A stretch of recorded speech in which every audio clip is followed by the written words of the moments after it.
இந்த திமுக அதிமுக இணைவு தவிகங்கிற கட்சி பெரும் பலம் 108 தொகுதிகளை பெற்ற பிறகு ஆட்சி அமைக்கிற அந்த சூழலில் அதிமுக திமுக இன்னும் பிற கட்சிகளெல்லாம் சேர்ந்து ஆட்சி அமைக்கலாம் அப்படின்ற ஒரு கூற்று சொல்லப்பட்டது. அதுக்கு பிறகு இதிலிருந்து சில கட்சிகள் கம்யூனிஸ்ட், விசிக மற்றும் ஐயுஎம்எல் எல்லாம் சேர்ந்து தவிகங்கிற பெரும் அதிக எண்ணிக்கையில் சட்டமன்ற உறுப்பினர்கள் பெற்ற கட்சி ஆட்சி அமைச்சிருக்கு. இப்போது தொடர்ந்து இந்த திமுக கூட்டணி கட்சிகளாக இருக்கிறவங்க இந்த ஸ்பெக்குலேஷனை உருவாக்குற அந்த ஊடகங்களுக்கு தொடர்ந்து பேட்டிகளை கொடுத்துக்கிட்டே இருக்கிறாங்க. அது தொடர் விவாதங்களை எழுப்பிக்கிட்டே இருக்குது. அது ஏன்னு எனக்கு தெரியலை. இந்த கம்யூனிஸ்ட் கட்சிகள், விசிக, விடுதலை சிறுத்தைகள் கட்சிகள், இன்னும் பிற ஐயுஎம்எல் மாதிரியான கட்சிகள் நேற்று ஒரு கூட்டத்தை நிறுத்தி நாங்கள் தவிகவோட இணைஞ்சிட்டோன்ற ஒரு தீனியை இந்த ஊடகங்களுக்கு போட்டுக்கிட்டே இருக்காங்க. அந்த ஊடகங்கள் பிரேக்கிங் நியூஸ் அப்படின்னா இப்போ மார்க்சிஸ்ட் கம்யூனிஸ்ட் கட்சி செயலாளராக இருக்கிற சண்முகம் ஒரு கருத்தை தெரிவிச்சிருக்காரு. இந்த திமுக அதிமுக இந்த கட்சிகளுடைய கடந்த கால வரலாறுகள்லாம் இவங்களுக்கு தெரியுமா? திமுக கட்சியிலிருந்து அதிமுக கட்சி உருவானதையே அந்த அதிமுக கட்சியினுடைய ஓட் பேங்க் யார்? அந்த ஓட் பேங்கை இந்த இப்போ இருக்கிற அதிமுக தலைமை சரியாக பயன்படுத்தாத காரணத்தினால, அதை அங்கீகரிக்காத காரணத்தினால அந்த வாக்குகள் தான் தவிகவுக்கு போயிருக்குங்கிறதெல்லாம் இவங்களுக்கெல்லாம் புரிதல் இருக்குமான்னு எனக்கு தெரியலை. திமுக எதிர்கட்சியாக நீடிக்கணுங்கிற நிலையை இந்த மக்கள் கொடுத்துருக்காங்க. எப்பயுமே திமுகவுக்குன்னு ஒரு ஓட் பேங்க் இருக்கும். ஜாதிய மற்றும் அந்த நலத்திட்ட உதவிகளால் பயன்பெற்ற மக்களுடைய ஓட் பேங்க், அந்த ஓட் பேங்க் எப்பயுமே இருக்கும். மாநில உரிமைகள் பேசுவதில் மிக சிறந்த கட்சியாக திமுக இருக்கும் அப்படிங்கிறது பலரோட கருத்து. திமுக மேலே எனக்கு பல மூர்க்கத்தனமான விமர்சனங்கள் இருக்குது. ஜாதி ரீதியான, அடக்குமுறை ரீதியான, குறுநில மன்னர்கள் ரீதியான, பொருளாதார ரீதியான அடக்குமுறைகளில், மக்கள் பணத்தை சுரண்டுறதில், அரசு துறையில் கோலோச்சுறதில், பணம் கையாடல்கள் செய்வதில், முறைகேடுகளில் ஈடுபடுவதில், நியமனங்களில், அரசு ஊழியர்கள் நியமனங்கள், அரசு ஊழியர்கள் பணிமாறுதல்களில், நெடுஞ்சாலைத்துறைகள் ஊழல்களில், ஆர்டிஓ ஊழல்களில், எல்லா இடங்களிலும் இவர்களுடைய லஞ்ச லாவண்யங்கள் மேலே எனக்கு மூர்க்கத்தனமான விமர்சனங்கள் இருக்குது. ஆனால் கட்சிகள் மாநில உரிமைகளில் சில கொள்கைகள் முரண்களில் விட்டு கொடுக்க போகாததில் திமுக கட்சி தமிழகத்துக்கு ரொம்ப தேவைங்கிறதுல நான் அழுத்தமான கருத்து கொண்டவன். ஆனால் பகிரங்கமான விமர்சனங்களை, மூர்க்கத்தனமான விமர்சனங்களை திமுக மேலே வைக்கிறேன். ஆனால் அதே அதிமுக மேலே எனக்கு எந்த விதமான பச்சாதாபம் கூட கிடையாது. அந்த கட்சி அழிந்து போகிறதில்ல. ஆனால் அந்த கட்சியினுடைய ஒரு அனுதாபியாக பல காலங்களில், எம்ஜிஆர் காலகட்டங்களிலிருந்து ஜெயலலிதா காலகட்டங்களிலிருந்து பல நேரங்களில் இரட்டை இலைக்கு வாக்களித்து வைக்கிற முறையில் எனக்கு ஒரு கருணை கூட கிடையாது. அந்த கட்சி அழிஞ்சு போகிறதில்ல. ஸோ அந்த கட்சியும் பாஜக கட்சியும் ஒரு கட்சி நிலையில் தான் அது அழியிறதை நான் விரும்புகிறேன். ஆனால் திமுக அதிமுகவுக்கான ஓட்டு வங்கிகளை வேறானவை.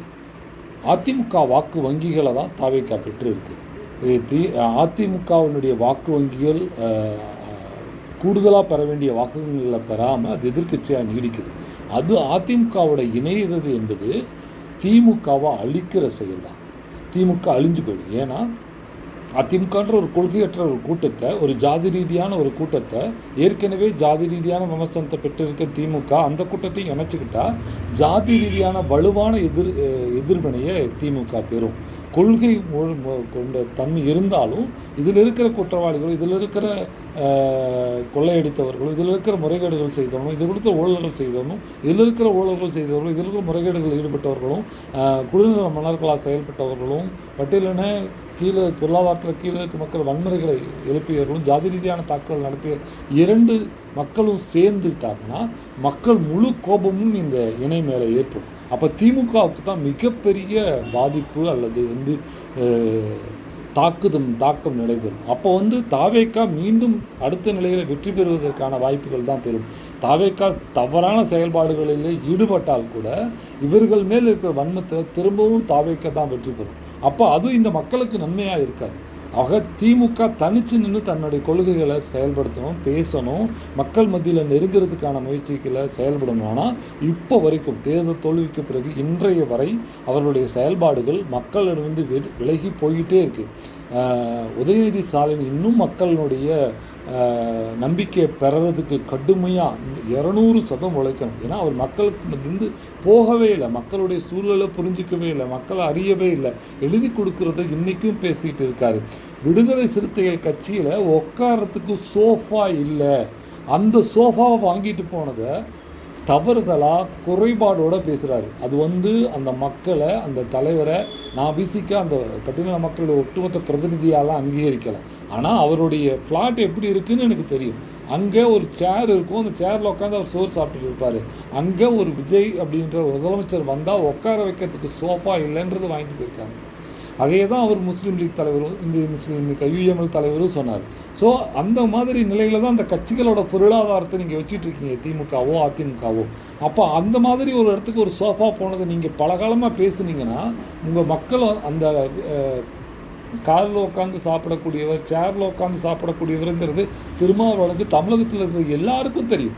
ஒரு எதிர்க்கட்சி தலைவராக இப்போ இருக்கிறவருக்கு தெரியலைன்னா மக்கள் சிரிக்க தான் செய்வாங்க, வெறுப்பு தான் வரும். அதனால் புரிஞ்சுக்குங்க, மக்களை புரிஞ்சுக்குங்க. அதிமுகவோட இணைஞ்சிங்கன்னா இருக்கிற ஸ்டெப் டவுன் ஸ்டெப் 2ஆக மாறும். திமுகவுக்குன்னு ஒரு கிரேடு இருக்குது. இங்கே சமூக சமூக வலைத்தளங்களில் திமுகவுக்கு பலரும் உங்களுக்கு கேடுகளை விளைவிக்கிறாங்க. அதிகாரமும் ஜாதியோடையும் பேசி உங்களுக்கு கெட்ட வார்த்தைகள் ஏற்படுத்துகிறாங்க. அதிகாரத்தில் இருக்கிறவர்களுக்கு சாம்பிராணி போடுவதற்காக சமூக வலைதளங்களில் திமுகவுக்கு பல கெட்ட பெயர்களை உருவாக்கி வச்சுருக்கிறாங்க. அந்த கெட்ட வார்த்தைகளை பேசக்கூடியவர்கள் தான் திமுககாரர்கள் அப்படிங்கிற ஒரு மிகப்பெரிய பிராண்டை உங்களுக்கு உருவாக்கி வச்சுருக்காங்க. அப்புறமா பொதுவெளிகளில் ஜாதிய குறுநில மன்னர்கள் மனப்பான்மைகளை நிலம் பறிப்பது, ரவுடிசம் செய்வது, கட்ட பஞ்சாயத்து செய்வதுங்கிற அடிப்படையில் உங்களுக்கு ஒரு நல்ல பெயரை வாங்கி கொடுத்துருக்காங்க. இந்த பெயர்களிலிருந்து இவர்களும் தப்பிப்பதற்காகத்தான் அதிமுகவுக்கு போவாங்க. அங்கே ஜெயலலிதா என்கிற ஒற்றை ஆளுமையின் அடிப்படையில் அது இருந்தது. அப்போ ஜெயலலிதா போனதுக்கப்புறமா அதை உங்களை மாதிரியே அவர் எடப்பாடி பழனிசாமியும் மாறி இருக்கிறார். ஜாதிய ரீதியாக பார்க்குறாரு.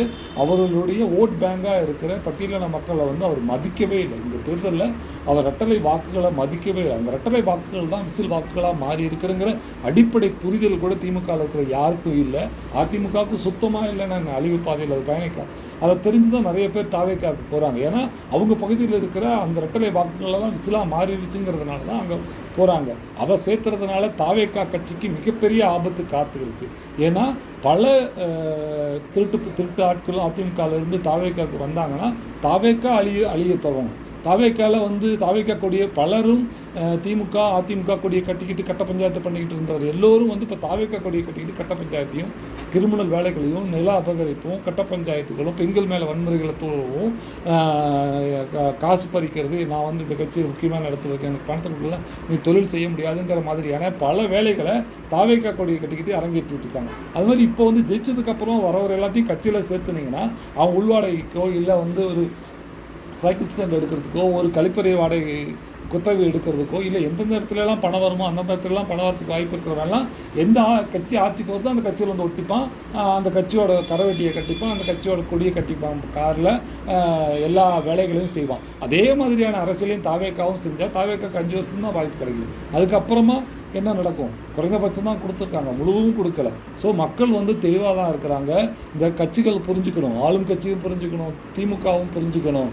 அப்படி புரிஞ்சுக்கலைன்னா திமுக இன்னும் கீழே தான் போகும். இன்னைக்கு வரைக்கும் திமுக தன்னுடைய தோல்விக்கான உண்மையான காரணத்தை அறியவே இல்லை. இந்த திமுக அதிமுகங்கிற பேச்சே திமுகவை அழிக்கும். நன்றி, வணக்கம்.